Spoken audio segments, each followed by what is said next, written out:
Dear students, welcome back to another session of Human Resource Management.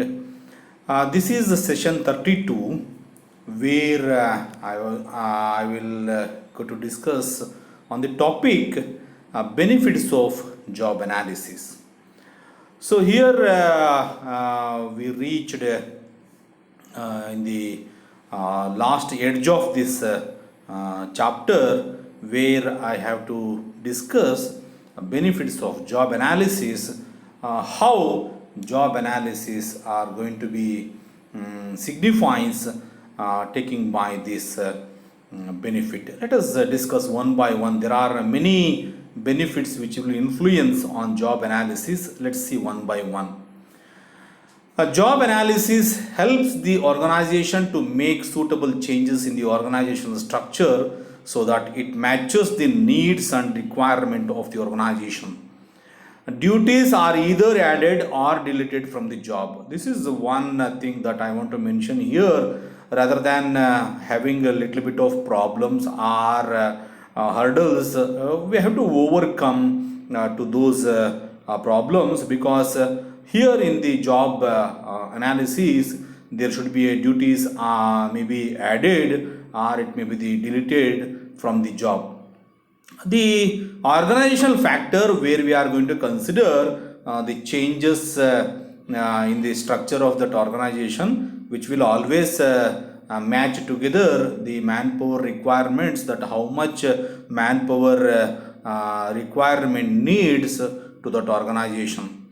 With this, this is a little bit of introduction part that I want to say for the benefits of job analysis. Let's move on to the what are those factors which will influence to the job analysis as a benefit. Number one is recruitment and selection. Job analysis provides information about what the job entails and what human characteristics are required to perform these activities.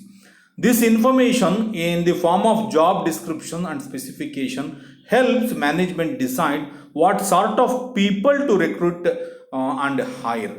This is what I said in the previous session also. Here also I want to focus on recruitment and selection. This is the one factor, because in the next session itself, in the 34 session, would you believe it or not, recruitment and selection itself is a new chapter, new module. Let us discuss in detail of this recruitment and selection there itself. But here, that what I want to try to say is that the recruitment and selection is all about the information providing, or information includes of job description and then job specification, which is the same thing I said in the previous session also. This job analysis will always entails what human characteristics or features should be required for that particular organization should be considered.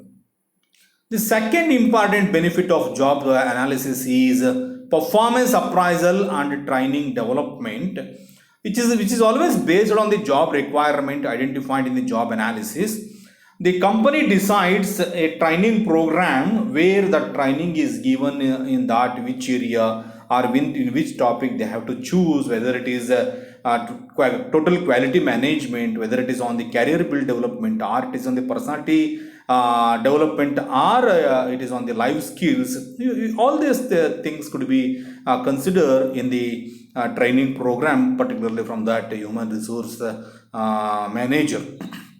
Training is given in that part where it will be help to improve the performance on the job, because once the employee is recruited or selected to that job, the performance should be increased, and then at the end of that duty and then responsibility, he must retain all the performance, and then he must give that type of contribution towards the company.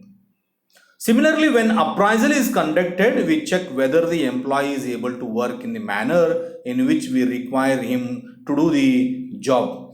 This is one thing highlighted by the analyst. Yes, if the profile and then performance appraisal is given by that employee, if it is that qualification is on the paper, in reality if he is not working there in that company, it is a matter should be considered very seriously, because performance appraisal gives he had more training, he had more educational and then technical qualification, but in reality check, when you are going to see the work performance of that employee, it may be not true while doing his job, particularly in the organization or the company, or you may take it as in an industry. This is very much serious concern in regarding to the performance appraisal and then training development. Next benefit of job analysis is job evaluation. Job evaluation refers to studying in detail the job performance by all individual, the difficulty level where the skills required and on what basis the salary is fixed. These types of information regarding quality required from that employee and then skilled levels, difficulty levels are obtained from job analysis. This should always be one of the best benefit of job analysis process, because the evaluating job is not a one big amount where we are going to consider in job analysis and job design respectively, because evaluation is there that individual performance and then the level of difficulties we have to be identified, because once that employee is recruited and then selected, if he is not at the meet the satisfaction of the organization, or is not meet the satisfaction of the human resource manager, then it is the question that how he is going to fix the basis of the salary. The fixing the salary is a question mark to the organization. So job evaluation is one of the best benefit of job analysis. Fourth one is promotions and transfer. This is also one of the best benefit of job analysis. When we give a promotion to an employee, we need to promote him on the basis of the skill and talent required for the future job. Similarly, when we transfer an employee to another branch, the job must be very similar to what actually he is done before. To take these decisions, we collect information from the job analysis.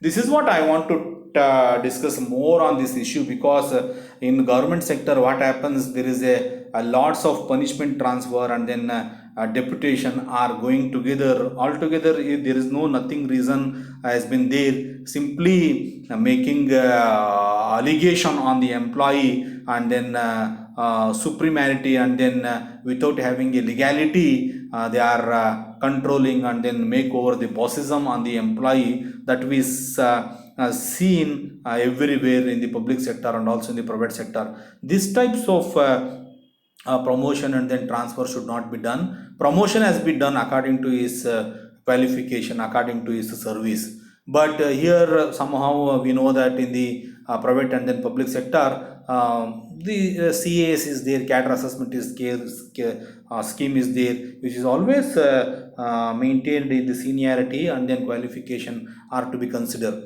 But transfer and then deputation, I am extremely sorry for this one, because many of the cases that I am also one of the best experienced person in this way, because without having any reason, making allegation on the employee simply got deputed to the other department. I don't think so that he will get the department will get, or the any government sector body or any private sector body will get the good quantum of or quality quantum of the what you say about the activities of that employee.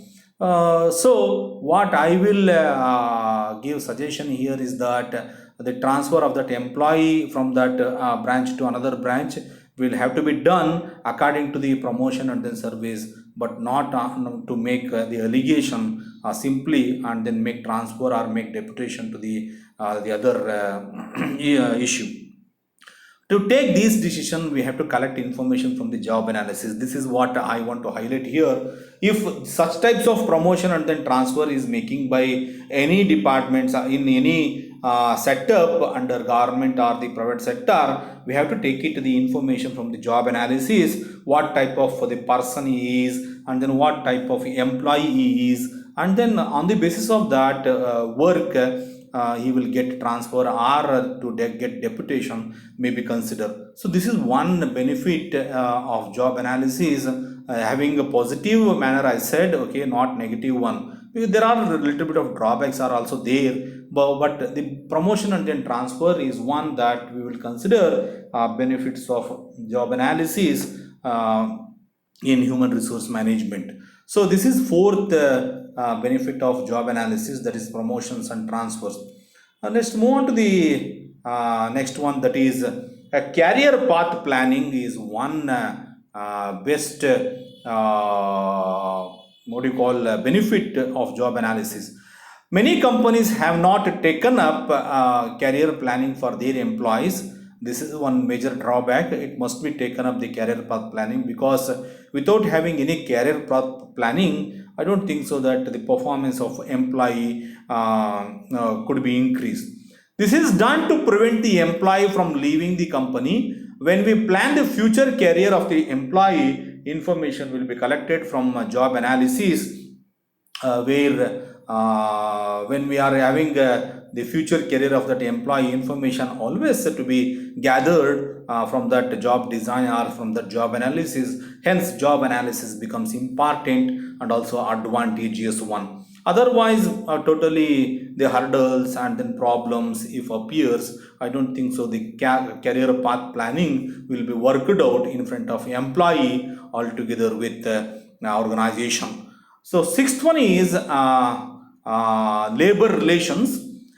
When companies plan to add duties or delete certain duties from a job, they require the help of job analysis. When this activities is systematically done using job analysis, the number of problems with union members reduce, the labor relationship with improve.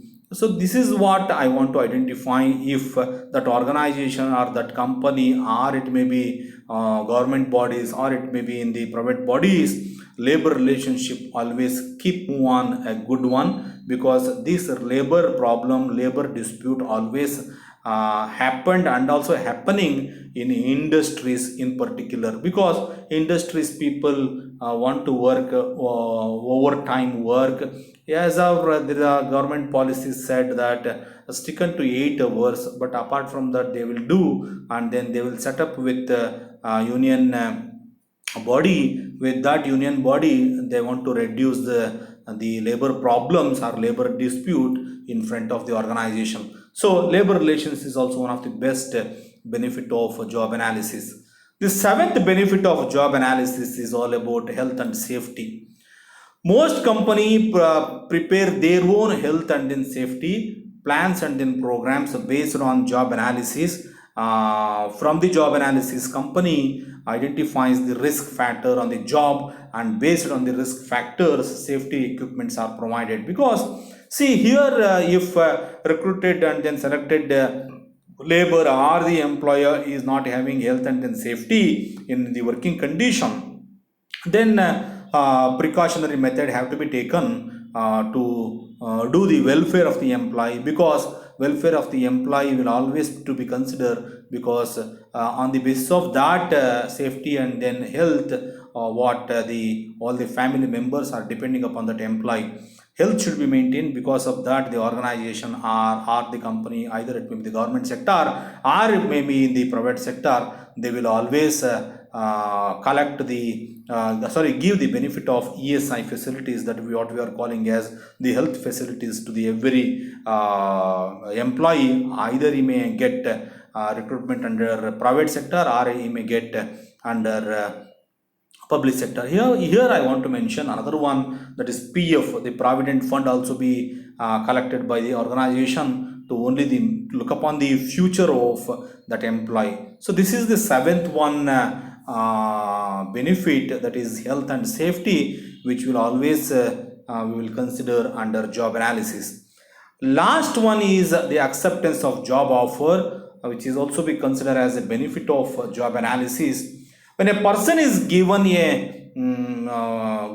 an offer letter or an appointment letter, the duties to be performed by him are clearly mentioned in it. This information collected from the job analysis, which is why job analysis becomes an important aspect in human resource management as well. Because if we are going to offer a job offer acceptance from the organization to the employee, when you are going to provide it, the description and the specification of job is mentioned in that acceptance letter, or you may call it as appointment letter or offer letter, the conditions, rules and regulation, and then what type of salary you will get, and then what type of promotions, what type of transfers, and then if anything mistaken made by or mistakes made by the employee, what type of steps that organization will be taken. Every description and then specification has to be mentioned there in acceptance of job letter, or you may call it as everything is mentioned in the appointment letter. That is what I want to say through this session. So these are all the benefits of job analysis, dear students. What I mentioned there, number one is recruitment and then selection. Number two is performance appraisal and then training development. Number three is job evaluation. Number four is promotion and transfer. Number five is career path planning. Sixth, labor relations. And then seventh one is health and safety. And then last one is acceptance of job offer. As I discussed in detail, elaborately I said what it is all the benefits of job analysis. So in the last slide, yes, obviously I mentioned references in my last slide, and also I taken this as a source of reference. So with this, I will stop here. I will come up with a new session with a new topic. With this, namaskara.